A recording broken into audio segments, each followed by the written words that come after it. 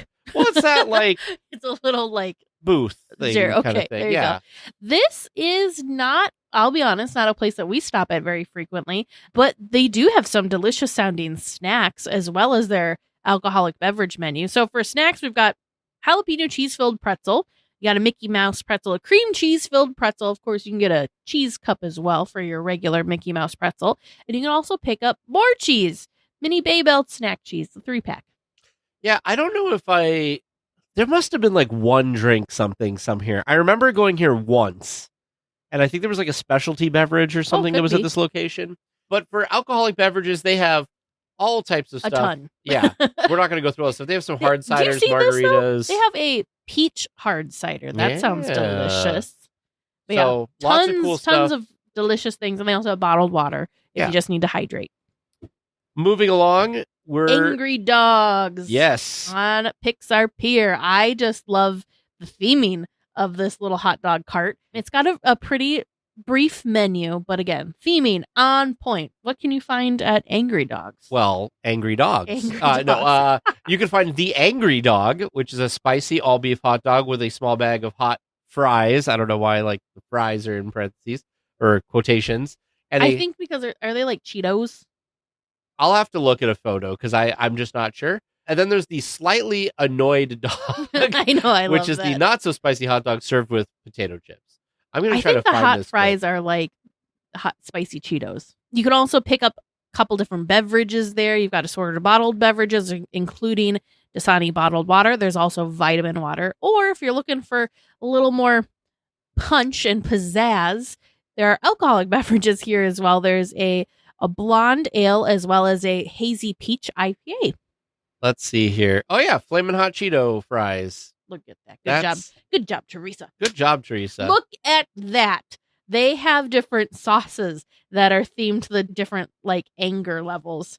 Yeah. So they have the raging sauce, which is a buffalo hot sauce. And then they have an agitated, which is a brown mustard. As well as displeased, which is just your classic yellow mustard. And keeping it together, which is your classic ketchup. You can also get mayo there, apparently. That's cool. Mayo and relish. Packs, love relish it. Packs. Sriracha. Sriracha ketchup, even. Ooh. Oh, yeah. So they're flamin' hot. Like, Cheetos are usually, like, not straight lines. Yeah, so the reason they're fries is because they're, like, in a straight line, it looks like. Yeah. That is funny. Interesting. I don't know if I've ever gotten a dog there. I don't know. You definitely need a slightly annoyed dog. Okay, so I'm probably going to cause an issue with listeners because I feel like this is something I get a lot of grief for. So my perfect hot dog is a hot dog. You're welcome to have whatever with ketchup, relish, and mayo. And people think adding the mayo to it is like weird. Yeah, well. So though, how many people do like a ketchup mayo mixture to dunk their fries in? Or just mayo. Yeah. That's a whole European thing. So you do you, Tag, whatever makes you happy. This booth is way bigger than I give it credit for, too, looking at this. I don't know if you noticed. So I pulled this up to look at it, to find the menu for it on the website. And I think I can bring this up. They have a great photo on the website for this. It's at night. It's lit up well. I'm like, wow, this is nice. Oh, it looks bigger because of the little like standing thing on the side. But still, though, it's nice and covered. And it is. This great photo. Great location. Just love it. Again, theming on point. Well, in episode 222 and 338, we spoke with Debbie and Steve with Designer Park Company about their rope drop, park view, and single rider bags, and so many more goodies that we use and love. If you've been wanting to get one of these park goer bags for yourself, you can use our promo code DLWeekly to get 10% off your purchase at designerparkco.com. Pilots, we've detected some producer questions near Jakku. Report to your DLWeekly vessels and make the jump to hyperspace. The 7-7 Squadron will provide support during your trivia mission. Good luck, and may the Force be with you. Welcome to TriviaLand, where we have some awesome listener-submitted questions all lined up for you. Tag and Teresa, are you full of knowledge and ready to go? Maybe. We will see. We've made it this long in Trivia Land, so why not another week? We just keep coming back for more punishment, Vern. I love your enthusiasm. Before we get going, I would like to make a special little shout out quick. I wasn't around much for the 400th episode celebration, but I did get to hear some of the voicemails, and I wanted to do one quick shout out to Matt, the Nebraska State poet. I did get to hear your voicemail, and I really appreciate you saying hi to me and telling me how much you appreciate Churro Talk. And I just wanted to let you know, as often as I get to the parks, I will keep the Churro Talk coming for you. So look forward to that, or more of that coming up soon. So, for tonight's trivia, your first listener submitted question from Eric D. Where can you find a hidden Donald Duck in Disneyland parks? In Star Wars Galaxy's Edge. Why do we know this? This, came up Do recently. you know this? Can you know be this? more specific? Oh, I don't remember what the building's called, but it's, if you're looking at the, kind of like on the edge of Oga's, I guess, like the corner of Oga's, there's the awning looks like his bill. There's a... Oh, the building looks like Donald. Yeah, it's like a big hidden Donald, but it's like a building. Gotcha. Does that make sense, Vern? Do I need yes, to get... that I understand. I smell what you're stepping in. You're hearing her quack? I hear her Oh, quacking, geez. yes. And Tag, are you... Yeah, You're looking at that duck I'm with her? furiously paddling below the water, yes, with Teresa. All right. Your second listener submitted question from listener Lauren G. What was handed out to guests when Indiana Jones first opened? How long did this get handed out for? And as a bonus, what was the date of the opening of Indiana Jones? Well, So it was the the decoder decoder card card. that was originally sponsored by AT&T for decoding all the cool stuff in the queue, which was a great way to waste time in the queue. They had the cards for quite a long while. time. And they brought them back for a while. They did. They had them back for a little bit. I'm going to say that the cards went away in I think it was 2000. I'll say 2005, because I'm guessing the AT&T sponsorship was 10 years, and they probably stopped doing it after that. But then I know, since COVID time, they brought it back for a while, after the parks reopened. So 1995 is the year Indiana Jones. Yeah, but it wasn't date. Mm-hmm. So that's a great I question. don't remember. I want to say March something, but I could be wrong. The closest you're going to get is March for me, 95. March 1995. I've got nothing better, so I'll go Nothing with it. better? Nothing better, so I'll go You're with getting it. on my troop transport. You're going through Yeah. the temple with me. And how long did you say they gave them out for? I said 10 You years thought till 2005, but then Maybe, they you also know what? gave them out I'm again more thinking- recently. It may have been, I feel like it's more recent than 2005. Well, like I said, they gave them out again. Yeah. I don't know. I don't have an answer. I Okay. could sit here all night thinking. Next question, Vern. All right. Your third regular round question from listener Ezekiel. When did Tiana's Bayou open at Disneyland? And this is a specific date. Oh, no. Okay, so it was last... It's not broken down to the time, but it is winter. the date. It was November something. Was it November? I think it was November something. 2024.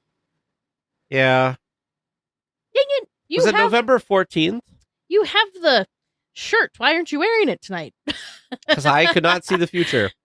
Yeah, it was because you guys went in February. Oh, the shirt had the date on it, didn't it? It did. I think it was November 14th, Vern. All right, November 14th. Final answer? Final. Yeah. Okay. Dang, it's already almost been a year. And your fourth and final regular round question from listener Shelley. What years did the Carousel of Progress open and close in Disneyland? What is with all these year date things? Yeah. I just ask them, the listeners send them. I don't know. Okay, so 64, 65, it was at the World's Fair. So what, 66? Yeah, I'm gonna say 60. It wasn't at Disneyland very long. No. 70. Was it 66 to like 71? Because is that when it moved 70, to well, 71 World? is when World opened. Yeah, but didn't they move it over there for that? Or maybe 72? I'll say 72 because it might have been like Pirates where they were like, crap, we need more stuff. No, I'm going to stick with 71. I'm going to stick with 71. I'm going to stick with 71. I think I'm going to go a little further out and say 75. All right, so Tag ended in 71, Teresa ended in 75, and I'm sorry, your opening years were? 66. You both said 66. All right. Execute Order 66. Oh, goodness. That got dark. I mean, it's Launch Bay, which Star Wars, right? Okay. And your bonus question from listener Steve H. Can you list the sections of the Disneyland parking lot that existed just prior to the construction of California Adventure in 1998? No, I cannot. Eeyore. Well, no, in 98, so 98. he would have already been consumed and by Indiana the answer Jones. was provided alphabetical order, so I would appreciate if you could answer Oh, my Lanta. I can genuinely say I never experienced that parking lot. I've only experienced that plot of land as Disney California Adventure. Well, I think it's all the characters that they eventually moved to Mickey and Friends. So I think it's like Mickey, Minnie, Donald, Goofy, Pluto, Chippendale. Peter Pan. I have no idea. If Tigger was there, or Eeyore was there, Tigger was probably one. Could have been. Winnie the Pooh was probably an area. Chippendale, did I say, or did you say I said Chippendale? Yeah. I have genuinely no idea. I think that's it. There's not like an endless amount of parking area for it. How many did I tell you, Vern? I got lost. Okay, so I said Mickey, Minnie, Donald, Goofy, Chippendale, You Daisy, said, probably. You said Peter Pan. Peter Pan, Tigger, yeah. Did you You say also said Eeyore? Winnie the Pooh. Dumbo, Pinocchio. These are all things that, like, as they come to me, I'm like, I'm pretty sure that was a parking spot area. How many did I tell you? I've got 1, 2, 3, 4, 5, 6, 7, 8, 9, 10, 11 on my paper over here. Okay. I feel like there was like 12, so we're probably missing one, but I don't know what it was. You got anything else? No? Okay. I almost feel like if it were me, well, no, I guess I don't know. I was gonna say I'd be selecting things for like all the different. Like, was there Dopey? Oh, Dopey.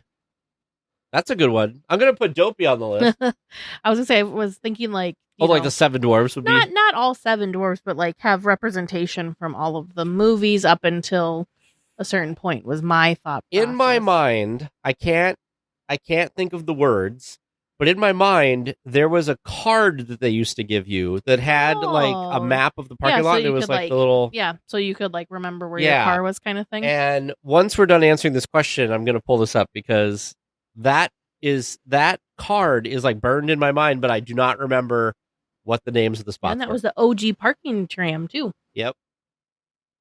So I think we're gonna leave it there, Vern. Leaving it there. Yeah. All right. As good as it gets. Well, listeners, how did you do listening at home? How do you feel about how Tag and Teresa did? If you stick around until after the discussion, we can all find out together.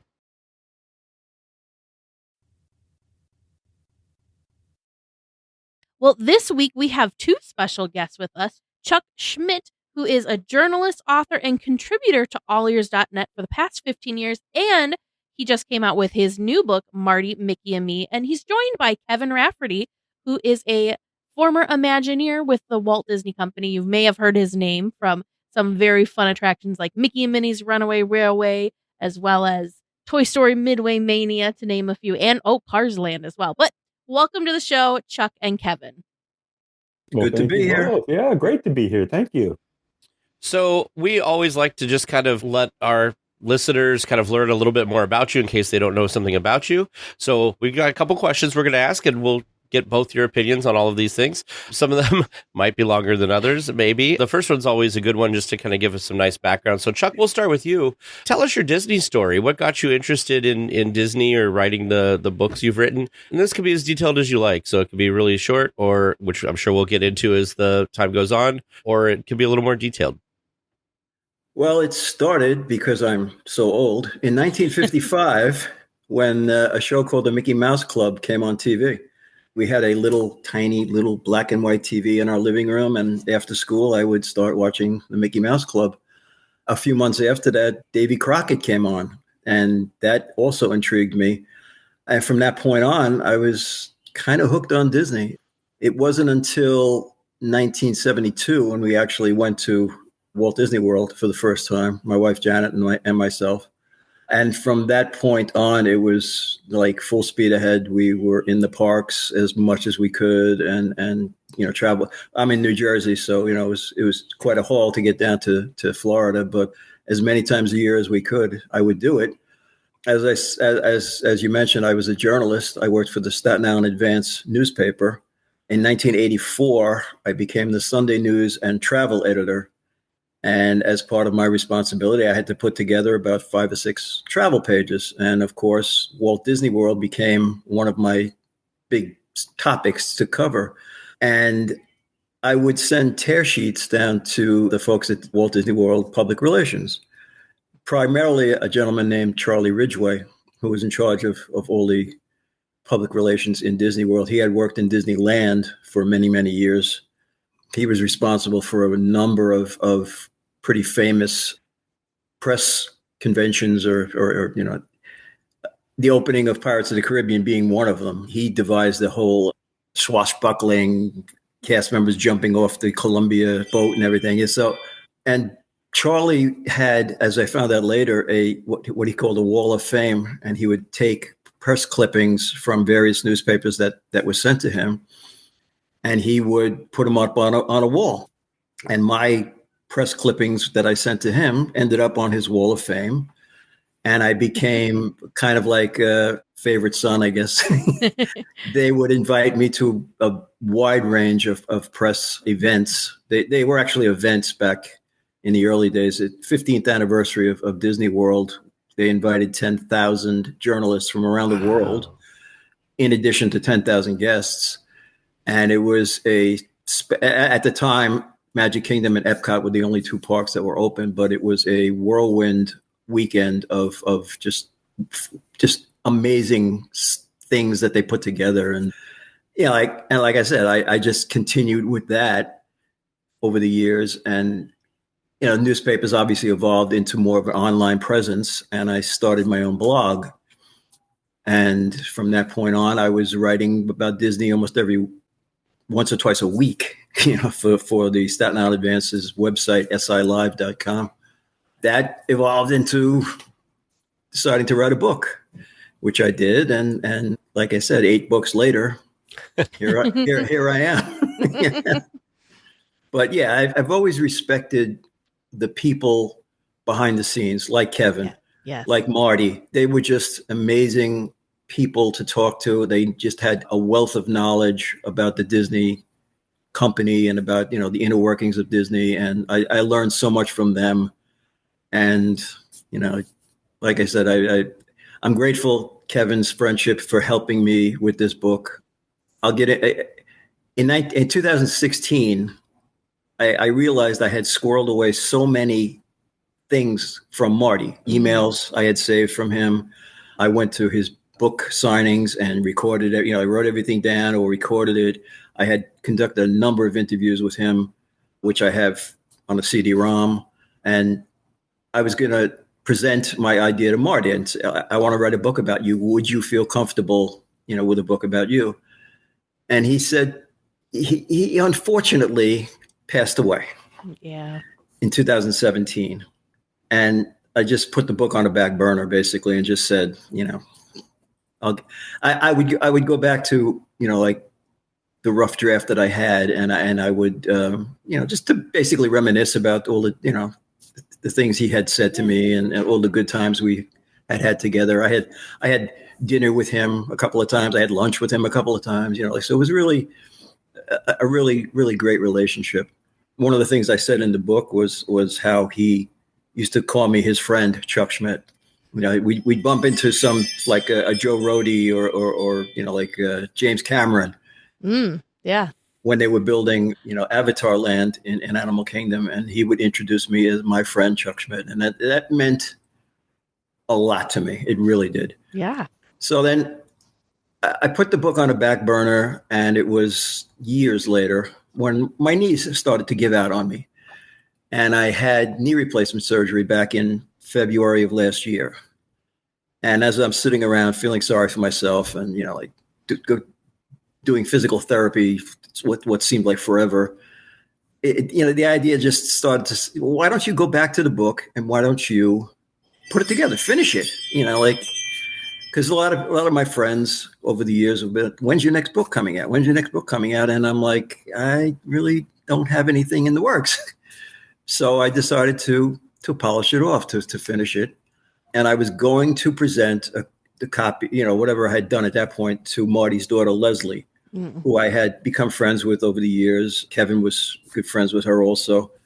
But unfortunately, she passed away. Oh. I believe it was June of last year. So that's when I turned to Kevin and kind of, help me out here. Like he was very good friends with the Sklar family, with Marty especially. And he kind of helped me out a lot. And obviously, the book is now finished and it's out there. That's amazing. So your career that was completely, separate from Disney kind of pulled you in, but had you make all of these really amazing connections. And I think that's really special that you then took all of that time that you spent with these incredible folks and put all of those memories, on paper so that other people could learn more about Marty and kind of learn more about the man that he was too. So I think that's really, really great that you did that. Yeah. The book kind of focuses on Marty's, his books. Yeah. He wrote 3 different books, and the last one was released after his death. His daughter, Leslie, and his wife, Leah, helped put the whole thing together. I didn't have as close a relationship with Marty as obviously Kevin did, but I considered him a really special person. Yeah. That's amazing. Kevin, what's your Disney story? How did you get started down the path of the mouse? Well, that's quite a loaded question because I think I have a Disney story that's quite unique and not too many people can share the kind of Disney story I had. My entire life, I have never lived farther away than 10 miles from Disneyland. Wow. And we lived since 1959. We moved to Anaheim in 1959, which, by the way, is, as you know, when the Matterhorn and the monorail and the subs and everything came into the park. And my dad loved Disneyland. He loved Disneyland. And we lived in our Anaheim house was probably 6.5 miles away from Disneyland. And so I remember as a little kid, just little tiny kid laying in bed at night and listening to the fireworks on summer evenings at Disneyland. And then we'd get over there a couple of times a year. And I just really fell in love with the park. And I remember my dad was a big part of that because I remember him just standing in the Matterhorn queue line, yodeling and making a big fool out of himself and having the greatest time. And I thought, what is with this place, man? Everybody just is so happy and are enjoying each other. And it's fabulous. And so I moved to Fullerton, which is also just down the street from Disneyland. And when I was out of high school, I wanted to become a Disney animator. Well, actually, I wanted to do a lot of things. I wanted to be a songwriter and a Disney animator and a TV writer and it's just, you name it, all these creative things. I'm a model builder, a car designer, and as it ended up as an Imagineer, I got to do all those things. But it all started when I decided I wanted to be a Disney animator, and I thought, well, I'd get my foot in the door, and I was an art major at Cal State Fullerton, just down the street, and I thought I'd get my foot in the door at Disneyland and see if I could work my way into the animation department. Well, I thought I was going to get into the art department when I got my job at Disneyland, but instead they put me in the dish room at the Plaza Inn. Close. And yeah, and back to my dear old dad, he said, "You know what, son?" He said, "The only time you're going to find success before work is in the dictionary." He says, "You go get them."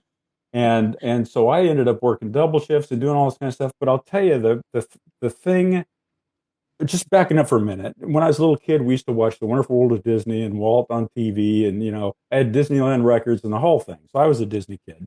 But I remember one of my favorite parts when I first started my first summer in the 70s was when I was working at the Plaza Inn. I used to put chairs up on the tables at closing, and I used to listen to guest comments as they were leaving the park that night as the park was closing. And Jack Wagner's voice every night would say, "Ladies and gentlemen, boys and girls, thank you for visiting Disneyland today. We hope you enjoyed your stay at Walt Disney Magic Kingdom, and we return again to visit soon with us. Drive carefully on your way home. Good night." I heard that every night. But what I loved to listen to was the comments of people walking out of the park and how much they enjoyed their day.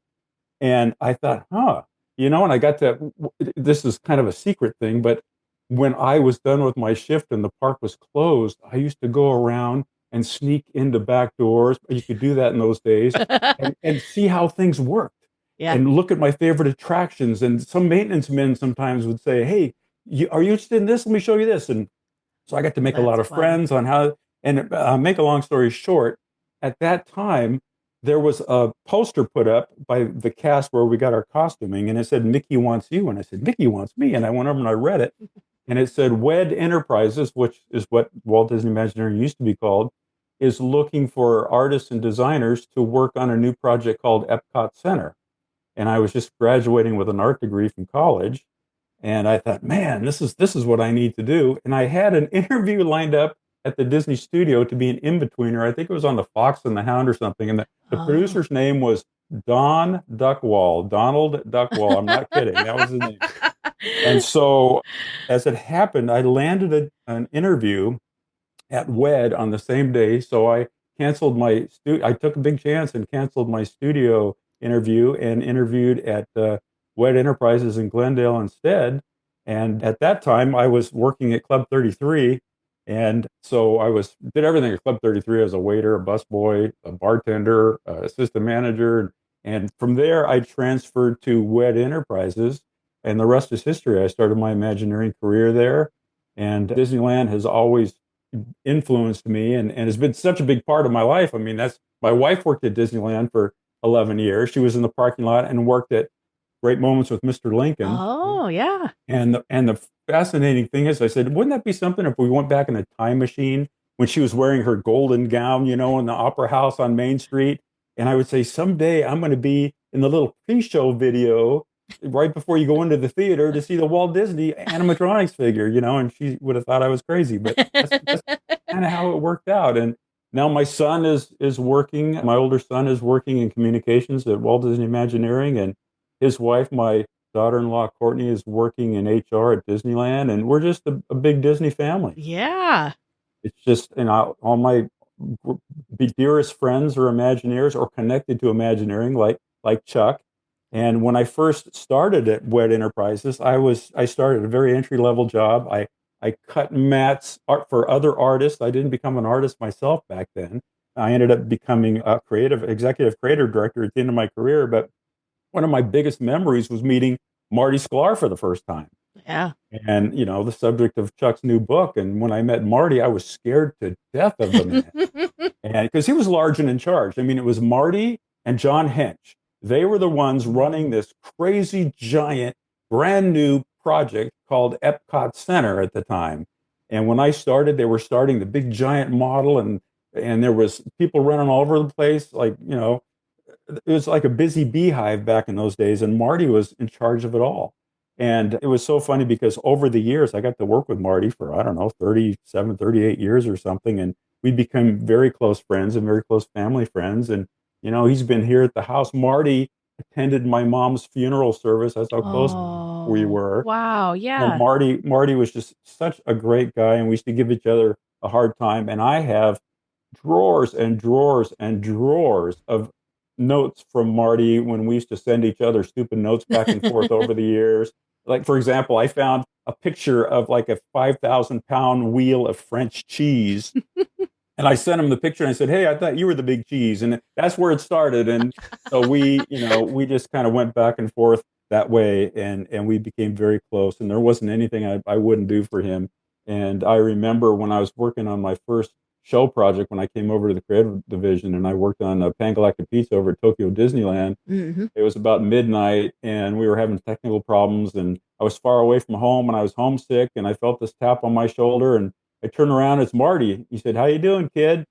And, he always called me kid. And it was just so great that he would, come to me in the middle of the night and see how it was going. And that's the kind of man he was. And, he was just so giving of his time, and he was so interested in the family. And it was just great. I remember we used to have Imagineering nights at Disneyland where we would close the park once a year, and Marty would drive the omnibus down Main Street.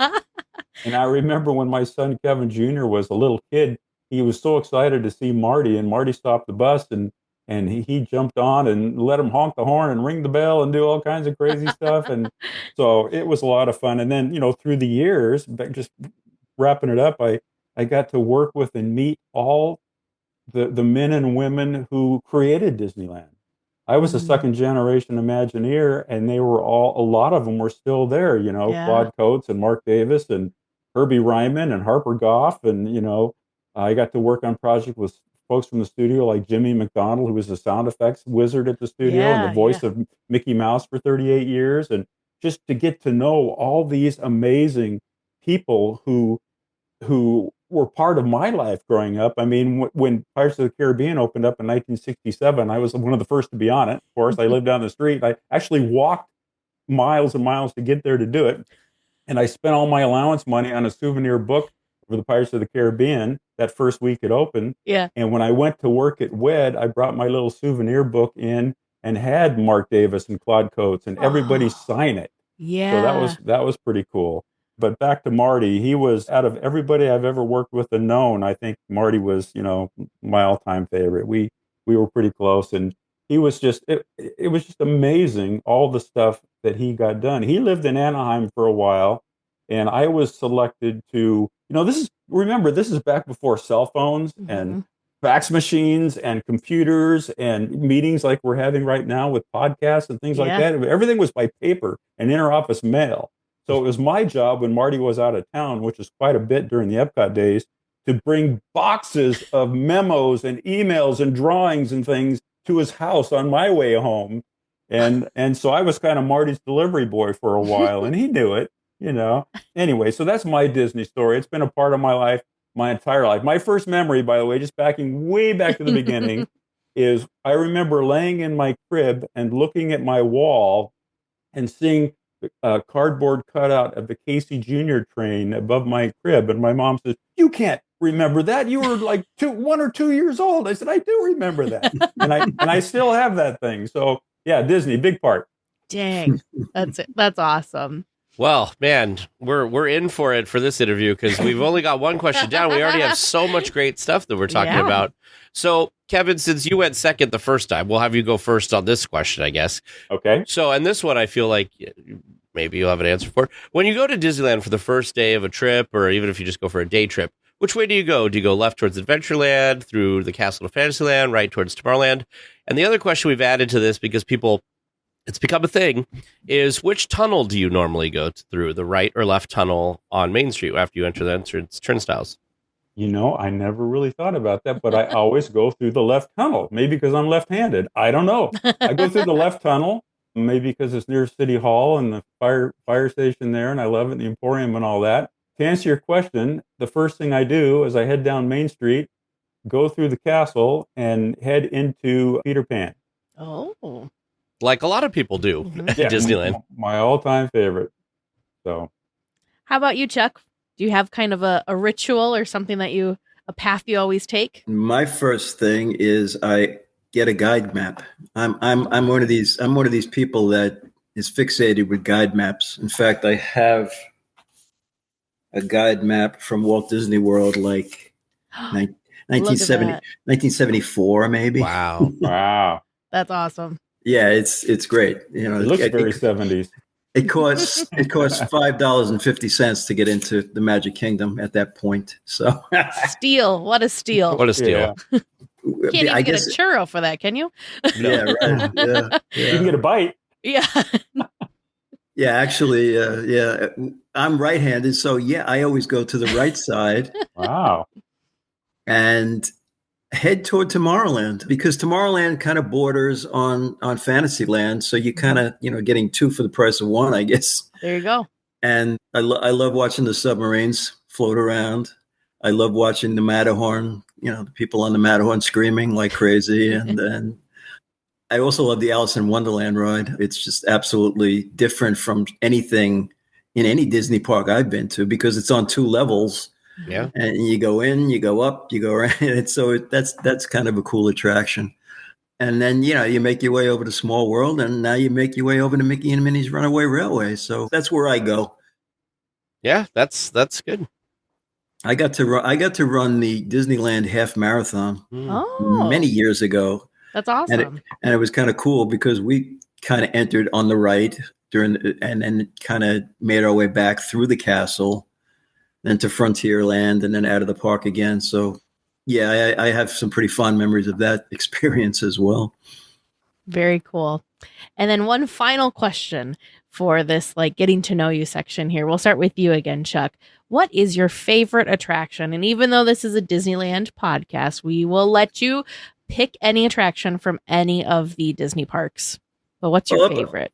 Up until 2020, to be honest, it was Impressions de France in the French Pavilion in Epcot. Yeah.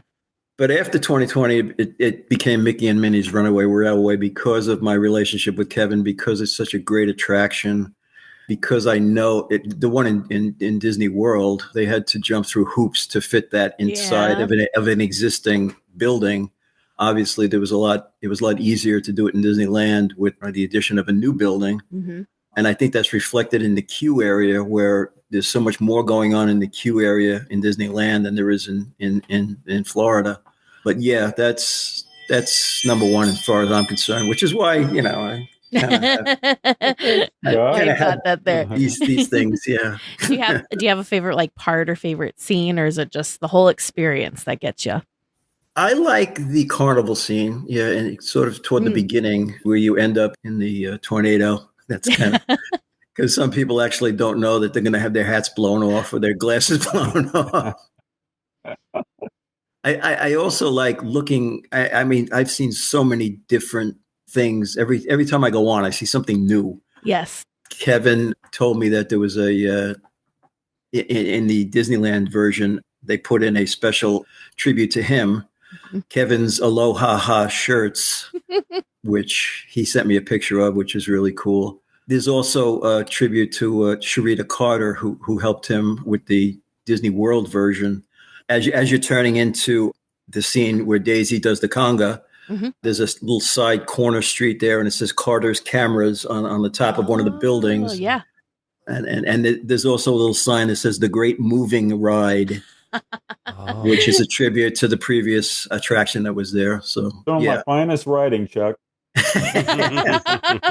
Yes, I know. So yeah, and I see something new every time I go on that ride, and it's I know it took years to put that thing together. Yeah. So it was just coming up with all these little nuggets is really, really special.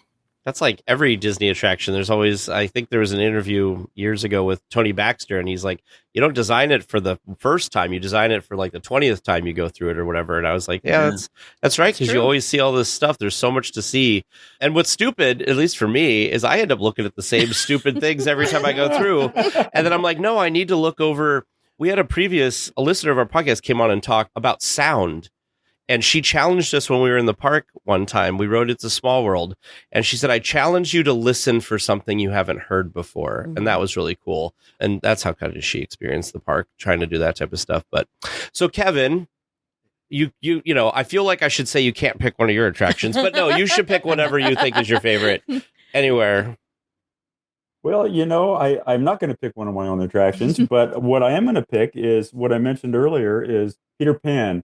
And the reason why I love that is because it was so magical when I was a kid. There was nothing better than flying through the air in a ship and looking down at London at night. It was just spectacular. And I think that really kind of planted the seed in me as far as the showmanship of Disney attractions and what made them different. I mean, the early, founding fathers and mothers of Wet Enterprises, when they were designing Disneyland, they didn't have all the money in the world, and they had to be very smart and very clever to try to figure out a way to take you to another place in another time and make that timeless as well, and be fantastic with the theater and the experience and literally immerse you into the story.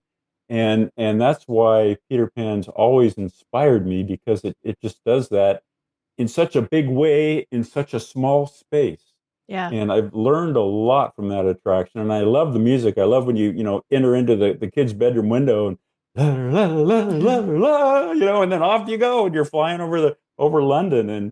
And I remember Ray Bradbury, who I got to know when I worked at Imagineering during the Epcot days, who was also a dear friend of Marty Sklar's.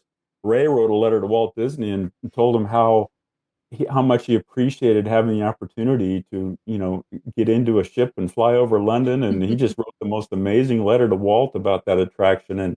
And so as an Imagineer, I always look back at that attraction to make sure that it checked every box that Peter Pan did. You guys were talking a little earlier about repeatability, and Tony mentioned, you got to go there for the 20th and 30th time. That's all about timelessness. Mm-hmm. It's not about an attraction that's topical or talking about today's stuff or anything like that. It's something that can last for years, that can become a favorite of guests, and they can bring the next generation of their kids in to enjoy it, and it becomes this timeless experience. It's almost like the comfort food of Disneyland. It's something that's just not changed out. And Peter Pan has been there since opening day. Yeah. So, that's pretty cool. And by the way, my mom was really pregnant with me on opening day of Disneyland. They were going to go that day, but they decided not to. And I'm glad they didn't, because it was pretty hot. Who knows? You could have been a true Disney baby. That's true. I could have been. That's where your Disney story could have started. It was right there on Peter Pan. No, on opening day. Could have happened. Well, we're here primarily to discuss, Chuck, your new book. And of course, the title again is Marty, Mickey, and Me. So I kind of want to know, how did your relationship, you touched about it a little bit, but can you kind of tell us about the first time you met Marty and what that was like, your first impressions, that sort of thing? It was weird, to say the least. I had known Marty, not about Marty, for obviously years and years, since I was covering Disney, and I had seen him from afar a couple of times at press events and that I had attended. We were invited to go to the opening of Mickey's PhilharMagic. I believe it was 2003 in Disney World. And my wife and I went, and we walked into the main waiting area, and they had invited several members of the Brady Bunch cast to the opening, kind of just to make it seem special. And so everybody was kind of walking over to Florence Henderson and Barry Williams. And, I saw Marty out of the corner of my eye, and I said to my wife, we have to go, get near Marty, maybe, just introduce ourselves. Yeah. The doors opened up. We all kind of funneled in, and we managed to worm our way right next to Marty. My wife was sitting to my right, and then Marty was sitting to her right. I had received all kinds of, preliminary materials from the people at Public Relations. And one of the things they said was it was Walt Disney Imagineering and Walt Disney Animation that had created this, really special show as far as I was concerned. And for some reason, I was thinking about Pixar. And I said to my wife, I wonder if Pixar had anything to do with this. So at the end of, the first performance, everybody stood up and applauded. Everybody was patting Marty on the back. And my wife leaned over and said, did Pixar have anything to do with this? And Marty said, absolutely not. And it was like the two of us walked out of there with our tails between our legs. And when we got back to the hotel, I picked up the materials. And, oh my goodness, it's animation and Imagineering and not Pixar. And at the time, Disney and Pixar, the relationship was a little strained. Like they were on the brink of leaving Disney, which would have been obviously a huge mistake.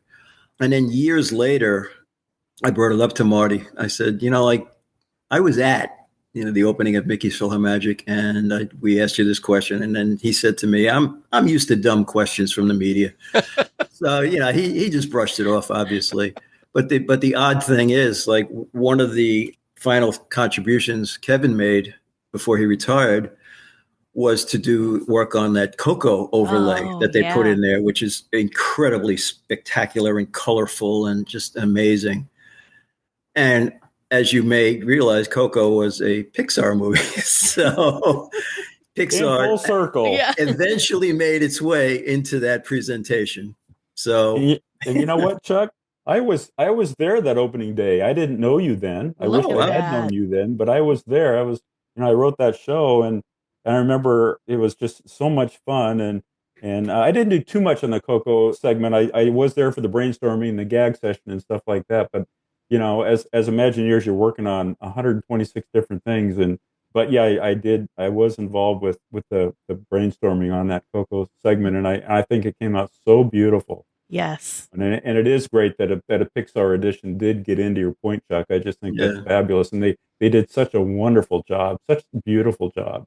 Yes. The first time I actually met Marty was at a dinner and a conversation that he was doing a fundraiser for a college in Orlando for their theme park program. They had a class, I guess, for prospective theme park employees, and he graciously did a fundraiser for them, and I managed to get a ticket. And I had interviewed him over the phone, like a few times before that, but this is like the first time I actually was able to sit down and chat with him. And there was a very special dinner. And then we saw him. D23 was putting on I guess it was a 40th anniversary for Disney World at that point over that weekend. The dinner with Marty was on Friday the 13th, believe it or not. And the next 2 days were D23 presentation, and Marty gave a talk, and he and I crossed paths. He was leaving a restroom in the Contemporary Resort. I was going into the restroom, and he looked up and he said, "Oh, Chuck, how you doing?" And I went back to my wife after, and I said, "Marty said hello to me." Marty said hello to me. So yeah, after that, we obviously got a lot closer, but that's awesome. That is awesome. Well, yeah. Kevin, what was your first meeting with Marty like? It didn't go well. I sense a theme here. I was wondering, I'm like, did you meet him before he was your boss, or Well, he was everybody's boss when I met him, and I could not have been lower on the totem pole at WED. I mean, part of my job was to set up conference rooms and to empty trash cans and to, as I mentioned, mount artwork and cut mats for the real artists and stuff like that. And Marty was a big fan of Bob McCall, who did a lot of the work for Spaceship Earth. And I was in a conference room setting up chairs and making sure it was clean and all that stuff. And I had known of Marty. I saw him from afar. I didn't really have a chance to meet him yet. I was just a kid and just bottom of the barrel position. And Marty happens to walk in the room, and I gasped. And it was like, the king has entered, and I gasped. And he looked at me and I said, "Hi, I'm Kevin." And he says, "You see that original art?" He says, "You see that art you're standing on the floor?" And I looked down, and I'm standing on a flat panel of Bob McCall's artwork that was going to be presented in this meeting. I didn't even know because I was so busy doing stuff on top of the table. I said, "Yes, I see it." And he says, "That's original art. Get off of it." I go, "Oh no." Well, that was a fine introduction, but he was really nice after that. But that was my first. That's how I met. You asked me how I met him. That's how I got yelled at. And then the second time you met him, he's like, "You're that kid who was standing on the artwork. I remember you." Yeah, I'll never forget you.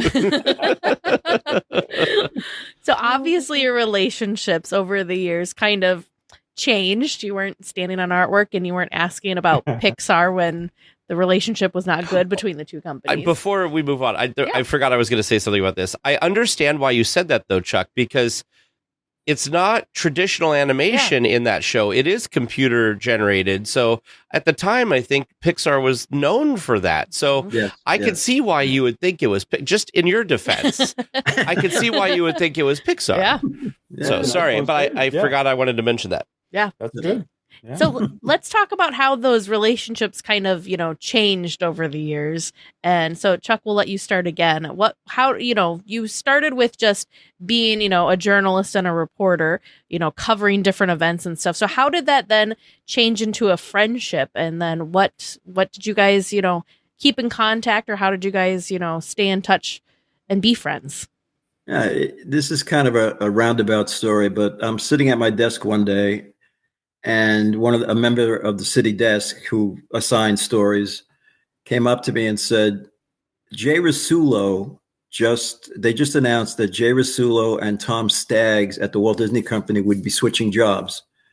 One of our reporters went to high school with Jay Rasulo. So now it becomes a Staten Island story. Okay.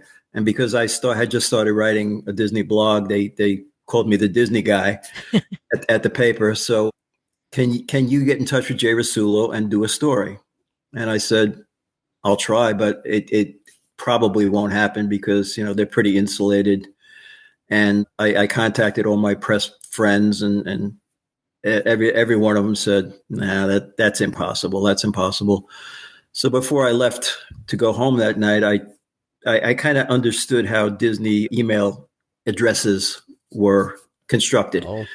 So I typed out an email to Jay Rasulo, and I mentioned how, we would like to do a story on you. A former classmate of yours from high school mentioned you, and would you be interested in doing an interview? I'd love to speak to you. Literally, I hit the send button, and I was like, I'm really wishing upon a star here now, because this. I hit the send button, and literally 5 minutes later, I got a response from Jay. Yes, I'd love to do an interview. In fact, I delivered the Staten Island Advance when I was a kid. Oh, so this, that kind of falls into the, Walt Disney was a newspaper kid, way back when. So he said, I'll have one of my assistants, get in touch with you. So about 2 months later, I finally did interview him. I did what I thought was a really comprehensive story, and it ended up going on the front page of the Sunday Staten Island Advance. And after I was all done with that, I said to myself, now that I have these contacts, why don't I try to interview somebody else? And of course, the first person that popped into my mind was Marty Sklar. And I emailed, Jay Rasulo's assistant, and she said, yeah, I don't see why he wouldn't do that. He had just retired a couple months ago, and, he was named a Disney Imagineering ambassador by Jay Rasulo. So he was obviously trying to spread the pixie dust during his retirement years. Long story short, I got to interview Marty, tremendous interview. The thrust of the interview was Disney's participation in the 1964-65 New York World's Fair, which he said, I absolutely love that topic. I would love to speak to you. I did a great interview with him. I at the end of it, he said to me, if you need anything else, here's my home phone number. Here's my email address. Get in touch.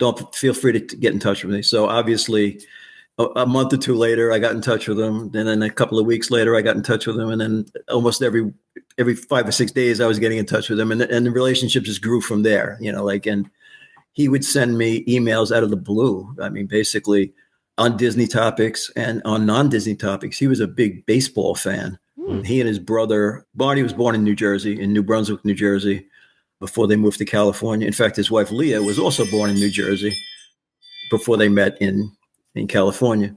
But he sends me an email about how he and his brother and his dad used to go from central New Jersey, take a bus to Perth Amboy, take a ferry from Perth Amboy to Staten Island, take a train from the southern end of Staten Island to the Staten Island ferry on the northern end of Staten Island, take the ferry to Manhattan, take a train to Brooklyn. to watch the Brooklyn Dodgers, because the Brooklyn Dodgers were Marty and his brother's favorite team. And, he would send me things like that, just out of the blue, just, like to me, I'm a big baseball nut. So, like I love that story. And he would obviously he'd send me Disney, he would actually like try to assign me things, like he would send me, this is a great idea for a blog. Why don't you try, and he would give me the emails or phone numbers of people to get in touch with. And, from that point on, I was gold, like I was getting in touch with people, like I had the Marty Sklar seal of approval. That, I would type out an email, like Marty Sklar suggested I contact you about such and such. And from that point on, I would, do a blog, do a travel feature. And that's how the relationship really evolved. And that's why I responded to you, Chuck, because you said Marty Sklar said to contact you. Oh, I better get back to this guy. Yeah. Marty's still holding that I stood on that artwork over my head. Yeah, right. Yeah. Even though he did stand on that artwork. I decided to do a book on Animal Kingdom's 20th anniversary. And of course, I sent an email to Marty and I said, I'm thinking about, it's about a year before, the actual anniversary. I'm thinking about doing a book. Who do you suggest I should contact? And one of the people he suggested I contact was Kevin, since he was the brains behind It's Tough to Be a Bug. So he gave me a list of probably about 20 different Imagineers who worked on Animal Kingdom. And it's a fascinating story. It really is. Like, people don't understand how long it took for that park to come together, that at one point upper management wanted to cancel the whole thing. How Joe Rohde decided to bring a live tiger into a meeting to impress upon, and Marty was in that meeting, as a matter of fact, impress upon them how spectacular and how dangerous and how enthralling live animals can be. And so they proceeded with the project. And I did a great interview with Kevin about It's Tough to Be a Bug. And in fact, I believe it was 7 a.m. California time when he graciously chatted with me. And that's how we, started our relationship. Unfortunately, I met Kevin in person at a event at Marty's house after he passed away. Oh. Marty was one of the co-founders of Ryman Arts, which is an free arts program in California. He was very passionate. He and his wife, Leah, were very passionate about that. And they used to have a fundraiser at their house just about every year. I think they called it an Affair of the Arts. And it was literally about a month and a half after he passed away when it was scheduled, and Leslie Sklar and Leah Sklar decided to go ahead with the fundraiser, and my wife and I decided we have to go. Yeah. And it was just great to go to his house to see, all these, obviously Kevin was there. I got to meet with him, chat with him, and there were other great Imagineers that were in, I believe Tom Fitzgerald was there. Paul Comstock, who did all the landscaping in Animal Kingdom, was there. I believe one of Walt Disney's grandchildren was there. So it was quite an evening. And as I said in the book, it was special to walk up to Marty's office. They had it roped off, but you could look into it, and all the memorabilia that he had on his desk and on the walls. And I, as I said, I spoke to him dozens and dozens of times over the phone from his office. So I could just envision him, sitting at his chair, chatting with me. And so that was a special event. So, and wow. What a beautiful way to honor him too, to be going to an event that's supporting, something that he was very passionate about. Yeah. Coming together with all of his, friends and family and coworkers over the years that became, I'm sure, friends and family as well. Oh yeah. Yeah. So Kevin, how did your relationship evolve with Marty, since you then worked for him for quite some time after that first interaction? Yeah, well, as I mentioned, I was kind of at the bottom of the barrel, and then I was transferred into what's called scope writing. And a scope writer was somebody who basically took notes from all the designers and engineers and everybody to explain what was happening with all of the pavilions that were being developed. So during the Epcot days, I wrote scopes on Transportation Pavilion and the Imagination Pavilion and Spaceship Earth and all that kind of stuff. So I used to go to a lot of meetings, and then I would publish what was called a scope book and send it out to all the designers so they could keep current with, it didn't include everything from, track length to bathroom stalls to show scenes. I mean, it was very comprehensive.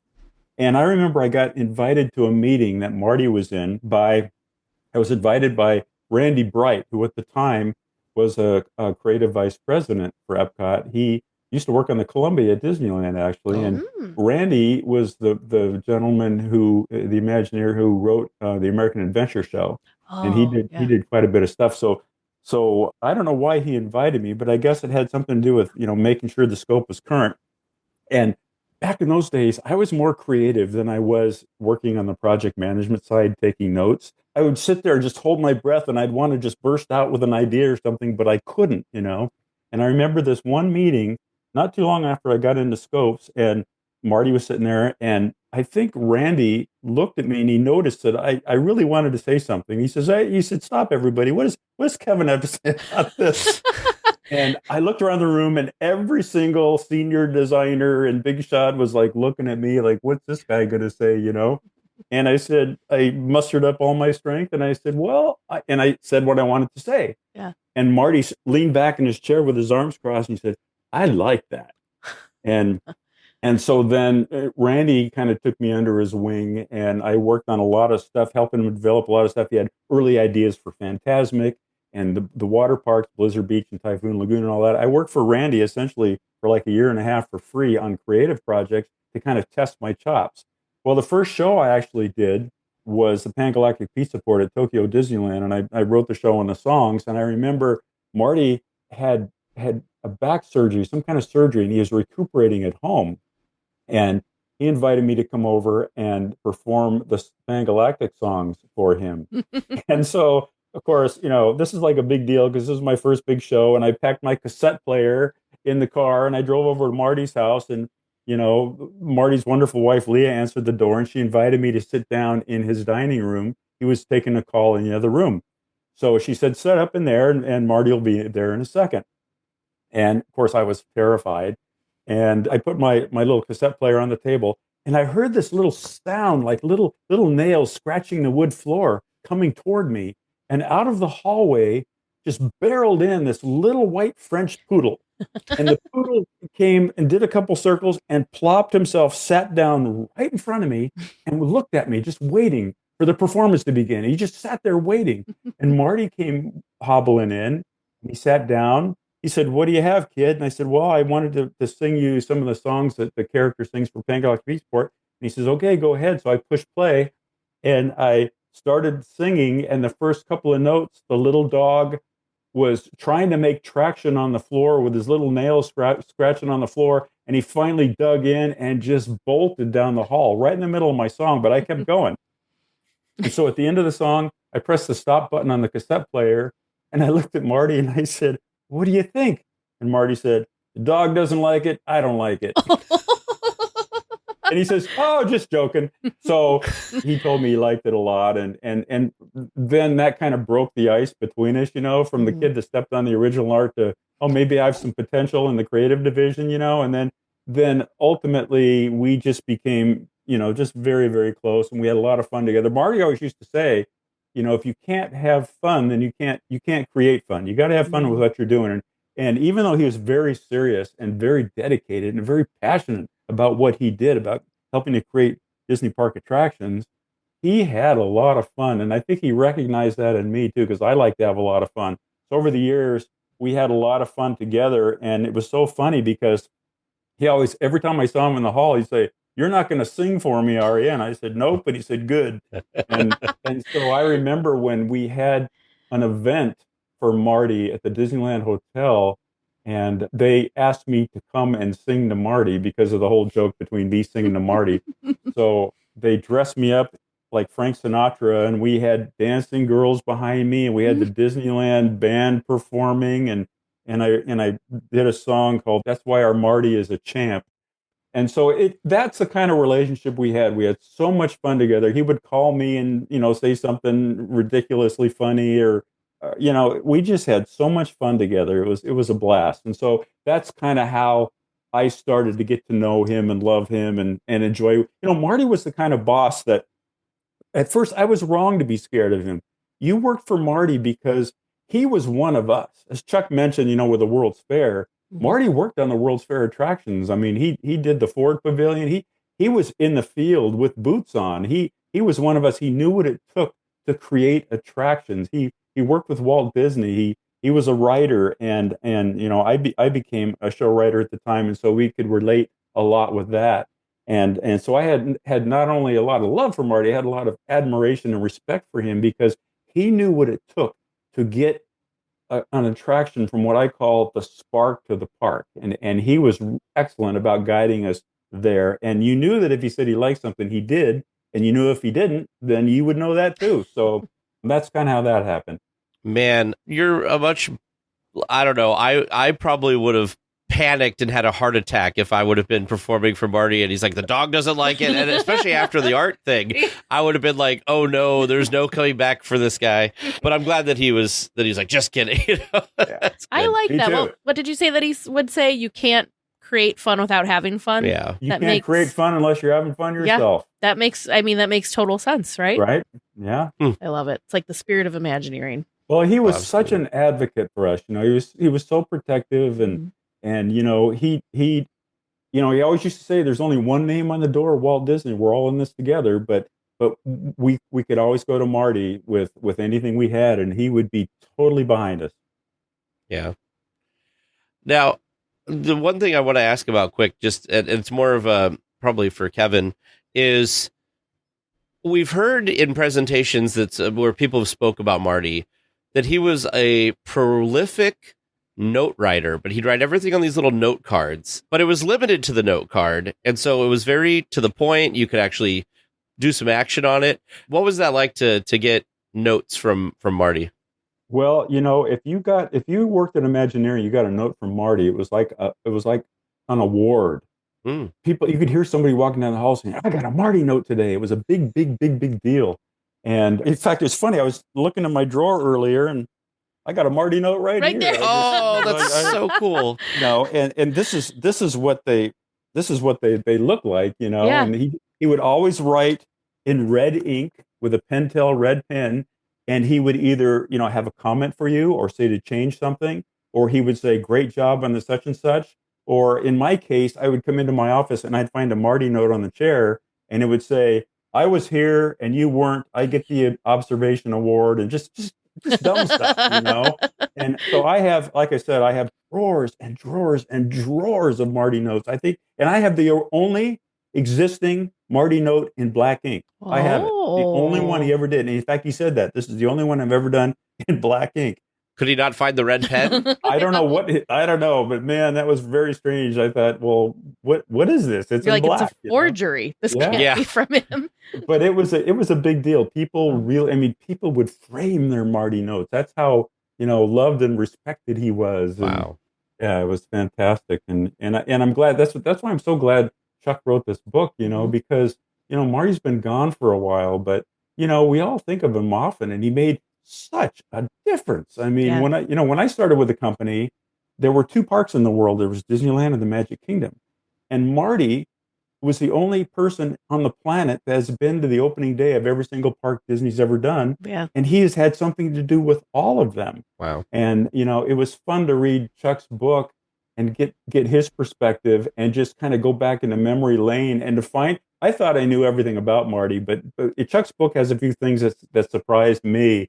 And it was so much fun to just kind of, think about him again. And he was all, I mean, not that Imagineering was easy. Imagineering work was really, really hard. We did a lot of traveling. We worked a lot of hours, but Marty knew that and he took good care of us and he appreciated it.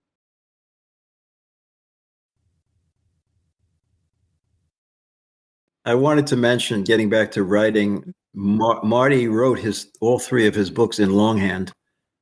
Oh, really? I didn't know that. He started typing them into a computer and he said, wait a minute, it's a finished product once I, put it through the computer and print it out. And he wanted his daughter, Leslie, who edited his three books, to be involved. So he decided, all right, I'm just going to write them out. And if I have to make changes, I'll make changes.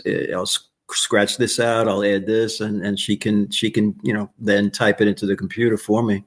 So yeah, that was one of the little nuggets about Marty that folks may not realize. What was your process like to get started writing this book? Like, what made you decide that you wanted to write it? And then kind of how did you get started? Because I feel like that's the hardest part, right? Is figuring out where to start, especially if you have, the relationship you had with him over the years. Like, where do you start? Yeah. I like I said, I squirreled away so many of his emails, and so many of them, as Kevin alluded to, were really funny. And it just got to the point where I was like, I have so much good material here. People should read this stuff. It's the book kind of starts out with he made 2 appearances at the Ocean County Library in Thomas River, New Jersey, obviously right around the corner from me. So I was at both of them, and he was very appreciative. He said, "You're the only person that's ever comes to my book signings and presentations and takes notes." So he appreciated that. He also said to me on a number of occasions, he appreciated me because I always quoted him correctly. Mm-hmm. He was adamant about, you do such a nice job of telling people exactly what I said, because a lot of times quotes get fumbled around, and I wanted to mention that, about Marty and his writing process. He also used movie production companies will use storyboards, where they'll put up various scenes and this, that, and the other thing. He put up a pinnable board in his office where he could put up ideas, and this will be chapter 1, this will be chapter 6, and this will be about this. And so he had a process, even though it was kind of old school. So did you when you were putting this book together, did you kind of channel Marty's process? Did you by chance do any longhand for yours, or did you do like a storyboard type way to figure out the layout?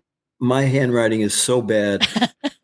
I always tell my grandkids and whoever wants to hear it, get into hand surgery, because I've had 4 surgeries on my hands because of 48 years of typewriters, of computer keyboards, of using a mouse, and so get into hand surgery if you're looking for a career, because everybody who's using their thumbs now, those thumbs are gonna give out sooner or later. We're having so much fun talking with Chuck and Kevin, but we will continue our conversation with them next week. Well, we first spoke with our friends over at Where in the Park back in episode 265. Amanda and Kevin create amazing and fun seek and find scavenger hunt games in theme parks all over the United States. Whether you want a challenge at the Disneyland Resort or want to explore a new place like Universal Studios, Knott's Berry Farm, or SeaWorld, there are fun game packs for everyone. For the digital folks, there are even some digital packs now. From beginner to expert, Where in the Park is perfect for a first-time visit, to experience the small details that make the parks wonderful places to visit, or to challenge yourself on your 1,000th visit to see how well you know the small details. Where in the Park is for you. Visit the link in our show notes to get started. Use the promo code DLWeekly. You get 10% off your order. Looks like we're coming in for a landing, gang. But please stay listening until trivia comes to a stop. And then you can walk to the nearest exit. Thanks for listening to the 8th wonder of the world, DLWeekly. Welcome back to TriviaLand, where we've got those awesome listener-submitted questions, and we're going to find out how Tag and Teresa did. Tag and Teresa, how do you think you did? Oof. It's a lot of years. We'll see. A lot of years, a lot of dates. A lot of dates. True. A lot of parking. A lot of everything. I feel good about the first question. Okay. It was a lot of stuff. It was a lot of stuff. Well, let's find out how you did. Your first question from listener Eric D. Where can you find Hidden Donald Duck in Disneyland? Both of you saying that you can find it on the exterior of Olga's Cantina in Galaxy's Edge. The correct answer that I was looking for was the exterior of Olga's Cantina in Galaxy's Edge. Ooh. And it's actually really cool if you do a Google image search or anything like that. I just put in Hidden Donald Duck at Disneyland. Once you see it, you can't not see it. Yeah. It's so there. I'm just so curious if it was intentional or a happy coincidence. The world, you never know. I don't know how it could have not been intentional now that I see it. It's just so there. Yeah. There's one image that's somebody put on Instagram where they superimposed Donald over Olga's, and it so perfectly lines up. But anyway, your second listener-submitted question from listener Lauren G. What was handed out to guests when Indiana Jones first opened? For how long was this handed out for? And as an added bonus, what was the date of the opening of Indiana Jones? Well, both of you knew that was the decoder card handed out by AT&T so that you could pass your time while you were in the ride queue decoding all of the hieroglyphics and things on the walls. When Indiana Jones first opened, the average ride queue was about 2.5 to 3 hours, so you needed something to do. That card was handed out for, give or take, the first year, depending on which website you look at. Really? Yeah, specifically, according to MiceChat, they said that they were only handing them out for about a year. And so after that, they stopped officially handing them out. And the actual opening date was March 4th of 1995. Did I get March? You got March right. Good. You got your March of 95. Well done, Tag. Sometimes it's one of those things that, like, I don't know, like as soon as the question's asked, this probably happens to you too. Like, something just immediately like flashes, and you're like, Yeah. That I don't know if that's right, but that's what I'll say. I was sitting here thinking, I'm like, I feel like it was spring or fall, but spring makes more sense because you want it into the summer season, back when summer season was the heightened busy season. Yeah. Also, I was wrong because there's an article here from Theme Park Insider that they brought it back, in digital form at the end of 2019. I have one. Yeah. There was some reason that they did bring them back, like the physical cards at one point, because I have one, like that we were given when we were at the park. So, well, there we go. They did bring it back at some point. I don't know when.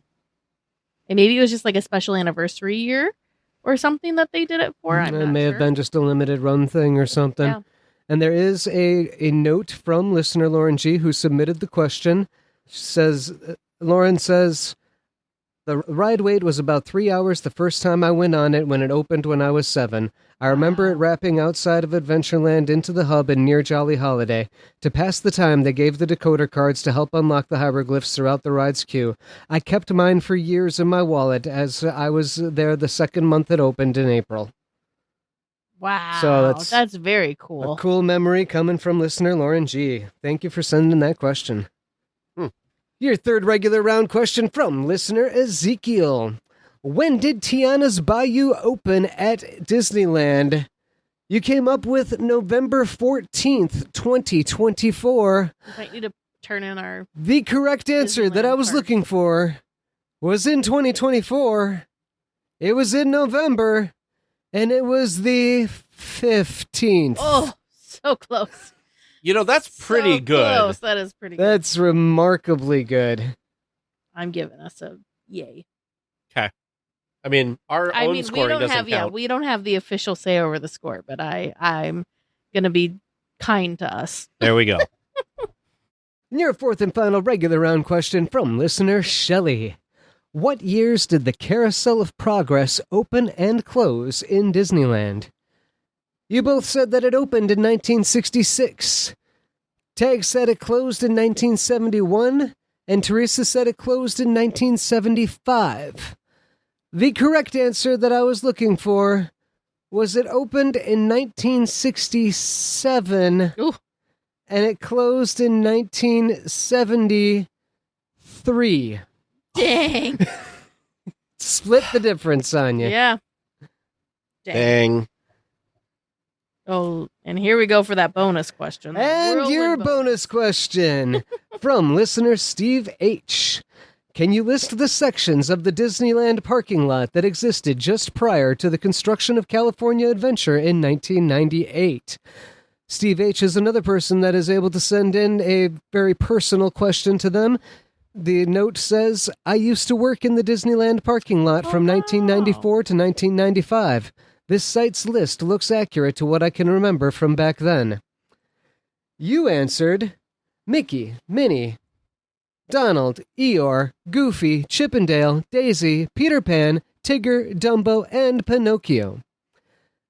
The answers, as provided by Steve H., in alphabetical order. Thank you. Alice, Bambi, Donald, Eeyore, Flower, Goofy, Happy, Jiminy Cricket, Kanga, King Louie, Mickey, Minnie, Owl, Pinocchio, Robin Hood, Sleepy, Tinkerbell, Thumper, and Winnie the Pooh. So, Vern, I pulled up the card that they used to give you that was like, that you could like mark where you parked. Let's put a link in the show notes. We'll put a link in the show notes too. Uh-huh. And I just realized as you read this in alphabetical order that they went from right to left, from the front of the park to the back of the parking lot in that order. Alice, Bambi, Donald, Eeyore, Flower was the first row. Okay. And then the second row, starting again on the harbor side, was Goofy, Happy, Jiminy Cricket, Kanga, King. Yeah. So yeah, really cool that like it was in that order. Now that I'm seeing King Louie listed there, that tickles something like, oh yes, I remember hearing that there was, because I thought it was such a like random character to include, but it was like a deep cut character, I guess. So was Owl, honestly. So that'll be the link for that'll be in the show notes, so you guys can go look at it if you'd like. Well, listeners, do you have some great question that you would like to hear live on the air sometime soon? Do you have some great personal story that you can link to that question and you'd like to hear that live? Well, if you do, please feel free to send that in to us at dlweekly.net/trivia. Well, we will be back next week with more Disneyland news and information. Until then, go out and enjoy the parks. A special thank you to Sidel for editing the podcast and Andy Mack for all the wonderful character transitions. Please remain seated until the podcast comes to a complete stop and the doors have opened. Then collect your belongings, watch your head, and step carefully from the episode. On behalf of all of our crew, thanks for traveling with us, and we hope you have a happy and memorable visit here at DL Weekly.